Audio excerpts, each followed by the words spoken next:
going to start learning about how to build a creativity mindset. You may be thinking, what is creativity? Well, looking at this creativity word cloud, we can easily see several items that help to describe creativity. We see terms such as succeed, achieve, idea, strategy, motivation, goals, breakthrough, and many more. But is there really a set definition for creativity? Creativity is extremely difficult to define because it is something that is unique to every person, place, and situation. Creativity is something that has no set way of expressing it. There truly is no right or wrong way to be creative. It is something that is constantly changing and growing as the person, place, or situation is. Salma Hayek once said, "People often say that beauty is in the eye of the beholder. And I say that the most liberating thing about beauty is realizing that you are the beholder. This empowers us to find beauty in places where others have not dared to look, including inside ourselves." Creativity follows the same exact path in saying that creativity is in the eye of the beholder, and that beholder is you. Creativity is not something one is born with. It is something that grows throughout our lifetime. Just like the grass in the picture with the light bulbs attached to them, creativity is constantly evolving and changing with one's surroundings and life situations. A major piece of creativity that grows and evolves is you yourself. Your likes, your dislikes, your surroundings, the people you interact with. These all fit together as pieces in a puzzle, and they help to feed into a person's personal creative mindset. Just like the grass shown in the picture, not everyone's creativity level will be the same or reach the same heights.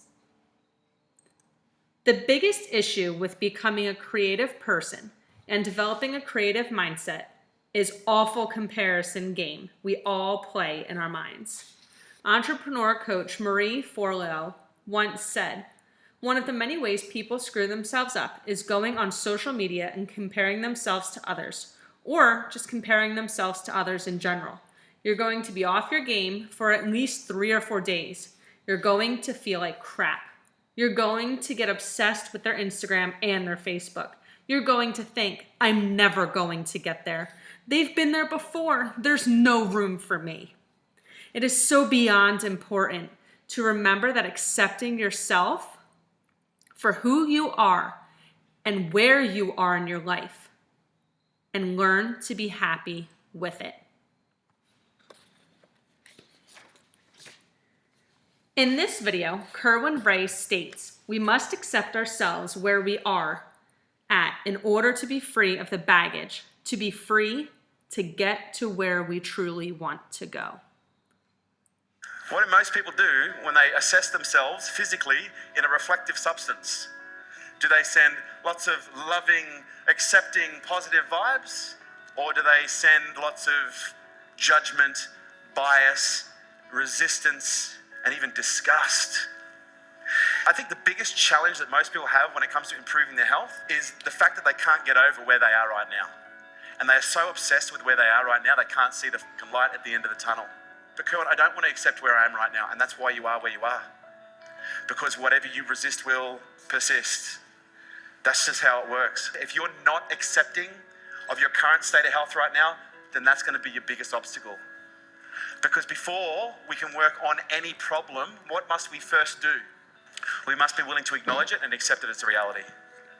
Step 1, admit that there's a problem. Stop resisting where you are.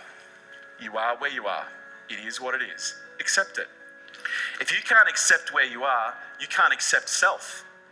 And if you can't accept self, you will judge self. And if you judge self, you will judge others, which means you will project. And you'll be constantly chasing something that you won't be able to achieve purely based on the fact that you haven't accepted where you are in the first place. So if you can't accept yourself for who you are right now, how on God's earth can you accept yourself for who you are when you actually get where you want to go? Because all you're going to do is take that baggage with you. You know, some of us have carry-on luggage, and some of us are actually dragging around stuff that should be checked in. It's time to check in some of that luggage and move forward. It all starts with self. We need to accept who we are if we want to become the person we want to create. In order to let our full, unique self fully shine bright for the world to see, we have to put it all down. The comparisons, the judgment, the lack of self-worth.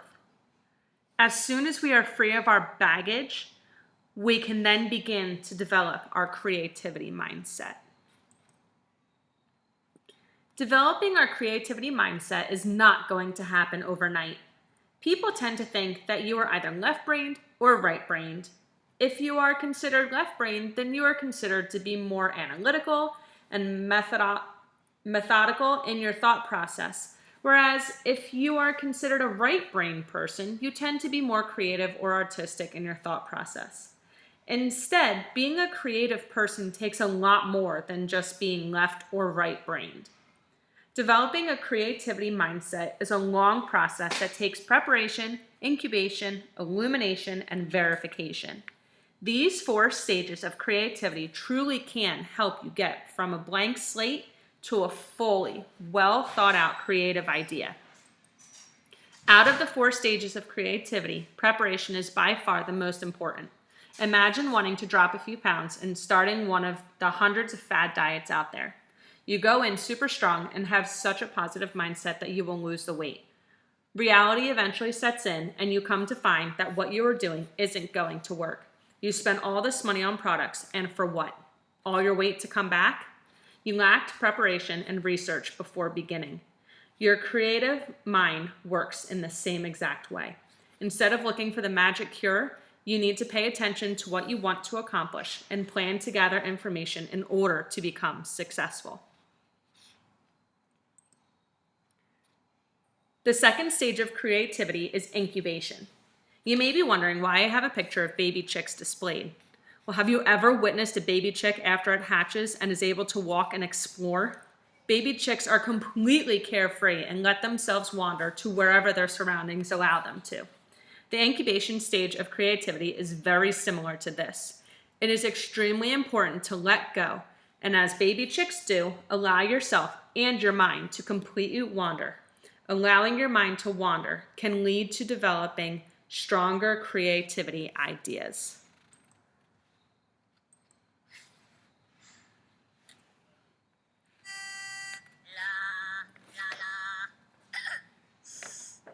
Illumination.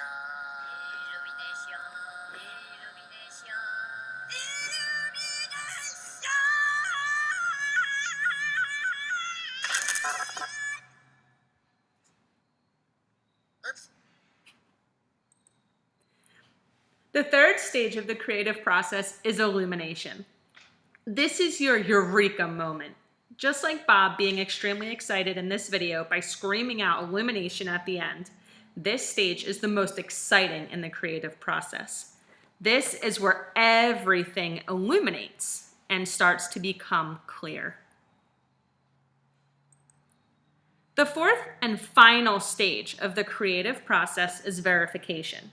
Scott Barry Kaufman, the director of the Imagination Institute of the Positive Psychology Center at the University of Pennsylvania, once stated, "Some of the greatest creative ideas of all time can easily be lost because they're not packaged in the right way or consumable."